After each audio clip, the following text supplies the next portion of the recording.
Dans ce schéma, j'aimerais qu'il représente les intentions de Dieu pour le présent. Vous voyez qu'au centre du schéma, l'obéissance équivaut aux démonstrations de l'amour de Dieu. C'est vraiment cela, la volonté de Dieu. La volonté de Dieu, c'est que nous montrions son caractère, nous montrons qui il est. Il aime les personnes brisées et nos communautés brisées. Il veut que nous reflétions cet amour. Comment cela se fait-il? Nous ne faisons pas l'obéissance à la volonté de Dieu en faisant ce qu'il nous demande de faire et vivant de la façon dont il nous demande, et c'est ce que ce schéma va représenter. Mettons à présent ces 3 points ensemble. Sur le côté gauche, nous avons l'homme brisé. À droite, nous voyons qu'il regarde vers le futur, et les intentions de Dieu, c'est que l'homme brisé voit ce que Dieu veut pour lui dans le futur aussi bien que dans le présent. Pas seulement le futur, mais le futur et le présent. La bonne nouvelle est actuelle. Quelle est cette bonne nouvelle? Je parierais que vous la soupçonnez, je l'espère, dans l'écran suivant. Qu'est-ce qui se passe? Il y a un mur entre l'homme brisé et les bonnes intentions de Dieu pour cet homme dans le futur, aussi bien que dans le présent. Quel est ce mur? C'est le péché. Mais vous savez quoi? Ce n'est pas le péché du monde, c'est mon péché. C'est notre péché, c'est notre désobéissance, c'est notre refus de faire la volonté de Dieu. C'est ce dont nous avons parlé plus tôt dans certaines de ces séances. C'est pourquoi l'Église semble perdre l'Amérique aujourd'hui. Je crois que c'est pour cette raison-là. Ce n'est pas à cause du péché des non-croyants qui nous entourent. C'est notre péché. C'est notre incapacité de démontrer les intentions de Dieu pour l'homme brisé. Ce péché que le monde voit, et il dit, je ne peux pas voir les intentions de Dieu pour l'avenir ou pour maintenant à cause de vous. Si vous étiez Dieu, que feriez-vous à ce mur? Quand j'enseigne cette leçon, j'entends des gens aller dire, le démolir. Je dis, attention, vous parlez de vous-même. Non, Dieu ne l'a pas cassé. En fait, la Bible dit que nous allons lutter contre le péché jusqu'à ce que Jésus revienne. Mais Dieu a fait quelque chose au mur. Regardez le schéma. Il a mis une fenêtre dans le mur. Waouh! Quand il y a une fenêtre dans un mur, les personnes brisées peuvent voir les intentions de Dieu pour l'avenir et le présent. Combien de côtés la fenêtre a-t-elle? Eh bien, 4. Devinez ce qu'il pourrait représenter d'après une leçon précédente. Oui, il représente les 4 domaines de la croissance de Jésus. Physique, sociale, sagesse, spirituelle.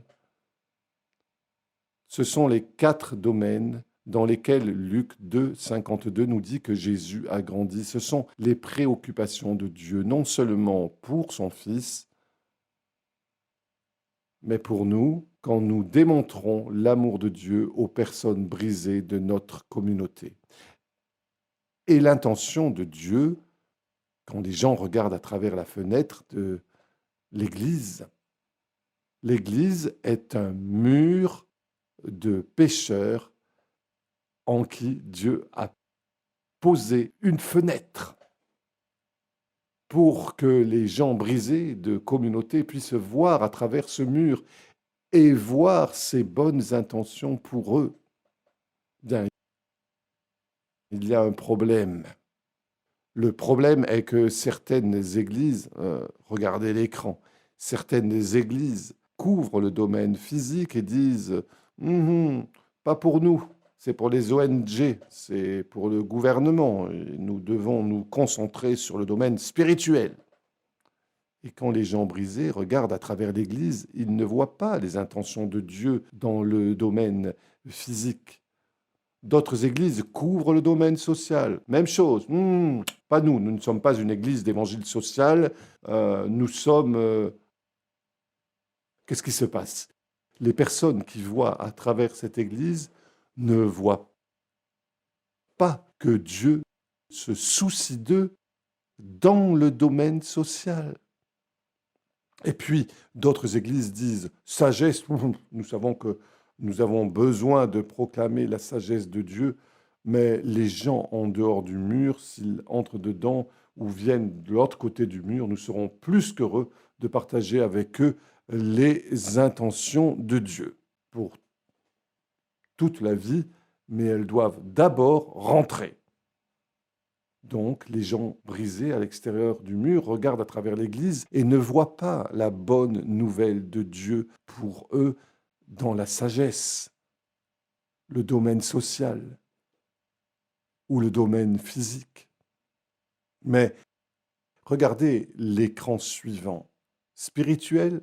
Ah oui, c'est notre appel. Nous sommes ici pour proclamer les intentions spirituelles de Dieu. Nous sommes là pour aider les gens à être sauvés. Et qu'est-ce qu'on le fait bien? Donc, les gens brisés à l'extérieur du mur regardent à travers l'Église et que voient-elles?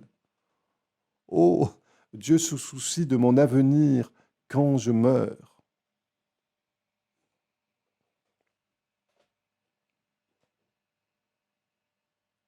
Mais des personnes viennent de l'autre côté du mur parce qu'elles disent j'ai faim, je suis sans emploi maintenant, mon fils est maintenant un toxicomane, mon mari est un alcoolique qui rentre à la maison la nuit et me bat maintenant.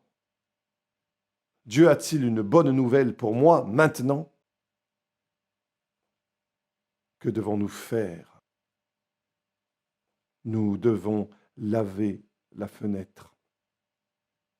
Comment lavons-nous la fenêtre? Comment la nettoyons-nous? En devenant un peuple de Dieu actif dans la démonstration de son amour. Dans tous les domaines maintenant. En faisant sa volonté dans tous les domaines, dans nos vies personnelles, dans notre famille, dans notre relation avec nos frères et sœurs en Christ, nous faisons la volonté de Dieu envers les gens de notre communauté, le gouvernement, les serviteurs, les employeurs, etc., y compris même nos ennemis. C'est la volonté de Dieu. J'ai une question à vous poser. La question est la suivante. Lequel de ces 4 domaines de préoccupation de Dieu les membres de votre communauté peuvent-ils clairement voir quand ils regardent à travers la fenêtre de votre Église?